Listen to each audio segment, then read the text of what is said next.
por que Deus nos criou? Seríamos nós apenas acidentes biológicos? Ou teríamos sido criados por um Deus bondoso? Por que estou aqui?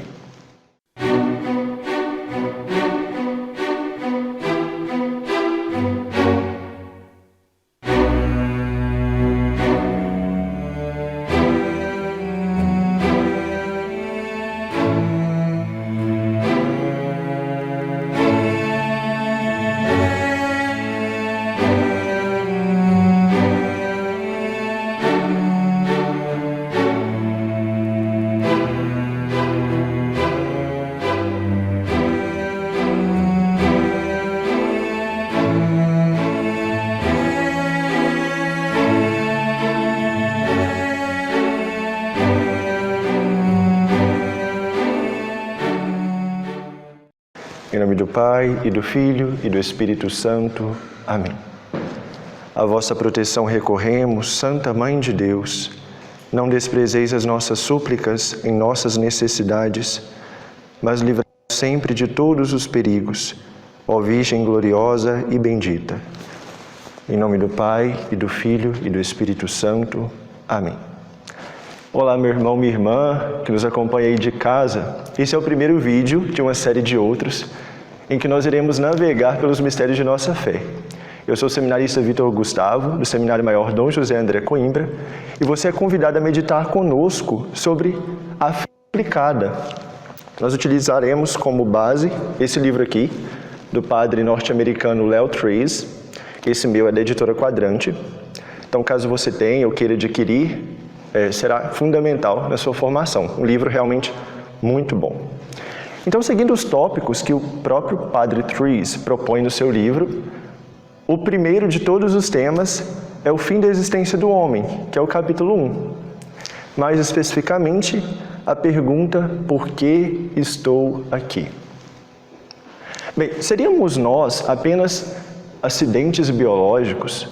Será que nós seríamos um mero acaso de uma seleção, de uma evolução natural? Ou teríamos sido criados por um Deus bondoso, cheio de amor? Ou talvez teríamos sido feitos por Deus, mas por um Deus ruim, que nos colocou aqui, fadado à dor, ao sofrimento e à morte. Em outras palavras, por que Deus nos criou? Como é esse Deus? Essa pergunta ela é fundamental para todos os seres humanos, desde cristãos a ateus. Eu acho que você já se perguntou isso em algum momento da sua vida. Então a Santa Mãe Igreja, sabendo da importância dessa pergunta para os seus filhos, ela tratou de respondê-la logo no prólogo do Catecismo, no número 1, em que ela diz o seguinte: Deus, infinitamente perfeito e bem-aventurado em si mesmo, num desígnio de pura bondade, criou livremente o homem para fazê-lo participar da sua vida bem-aventurada. Aqui está o motivo para o qual Deus nos criou. Mas aqui, olhando essa resposta dada pelo Catecismo, nós podemos dividi-la em duas vertentes: a vertente humana e a vertente divina. A vertente divina de Deus nessa resposta é que Deus nos criou como desígnio de sua bondade. Deus nos criou para manifestar a sua bondade. O que isso quer dizer?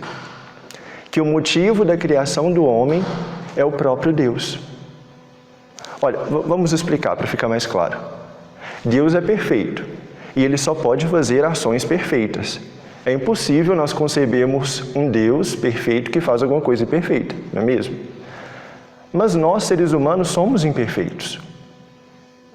E como que eu sei que uma ação ela é perfeita? Uma ação é perfeita quando o motivo e a finalidade dela são perfeitos. Daí que se Deus criasse o homem pensando somente no homem, o homem é imperfeito, então a ação seria imperfeita.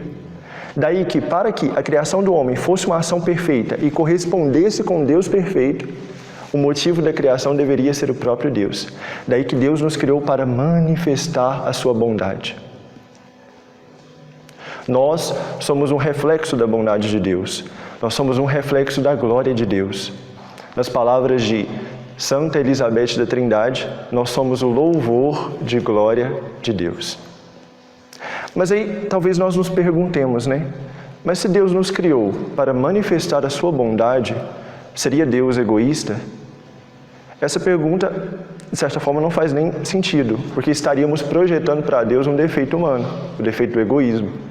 Não, mas nós vemos que o fato de Deus criar o homem, tendo ele como causa e finalidade, ou seja, a sua bondade, foi o que nos fez participar da sua vida divina, que é a segunda vertente que o Catecismo dá, e o Padre Léo Truiz coloca aqui no seu livro. Ou seja, como Deus é bom, Ele quis que participássemos de sua vida divina no céu. Ele quis que participássemos de sua felicidade no céu. Como que eu sei que uma pessoa é bondosa e generosa? Olha, uma pessoa é bondosa quando ela compartilha daquilo que tem. Deus, então, na sua bondade, compartilhou da vida divina para conosco. E isso é maravilhoso, porque Ele nos deu uma alma imortal. Mas qual que é essa felicidade para a qual Deus nos criou? O que é essa felicidade? O Padre Truiz, ele utiliza um exemplo fantástico de um soldado. Esse soldado ele foi para a guerra e ficou muito tempo em outro país. Então um dia sua mãe resolve lhe enviar um jornal para ele ficar sabendo, né, das notícias que ocorriam na sua terra natal. Enquanto ele folheava o jornal, ele viu a foto de uma moça. A hora que ele olha a foto da moça, ele se apaixona instantaneamente. E aí, então, ele lê o textinho lá do lado e descobre que o endereço da moça está escrito. E ele pensa, vou tentar a sorte. Acaba por enviar uma carta para a moça. E, para sua surpresa, algumas semanas depois ela responde. Eles começam, então, um intercâmbio de cartas, trocando correspondências, trocando fotos, e se apaixonam cada vez mais um pelo outro. Até que o soldado ele percebe que, por causa daquela moça, ele foi se mudando, ele foi se tornando uma pessoa melhor por causa dela. E ele ansiava pelo dia em que ele a teria nos braços, que ele poderia eternizar aquele momento de tê-la, de ter a sua amada em seus braços. Bem, esse é um exemplo imperfeito, claro, como todos os outros, quando nós comparamos algo do nosso mundo com a questão divina. Mas ele ilustra muito bem uma questão: o que teremos no céu? Qual é essa felicidade no céu? A felicidade no céu é a posse do próprio Deus, é tê-lo junto conosco.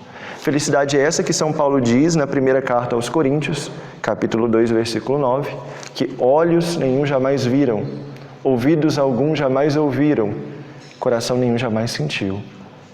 É isso que nos espera no céu, é a posse do próprio Deus, é estar juntos, unidos perfeitamente na visão beatífica, face a face com Ele. Mas aí surge uma outra pergunta no nosso coração. Se nós somos feitos para o céu, pela bondade de Deus, para participar da felicidade dele no céu, o que nós fazemos aqui nessa terra? Por que Deus nos criou direto no céu? Olha, nós estamos aqui nessa terra para uma coisa, o único necessário, que é nos unirmos a Jesus. Nós já podemos começar a viver esse amor aqui, nesse mundo. Santa Elizabeth da Trindade, que eu já citei, ela dizia: Je trouvé mon ciel sur la terre. Eu encontrei o meu céu na terra. Ou seja, o céu na terra é o próprio Jesus. E aqui nós podemos estar juntos com Ele.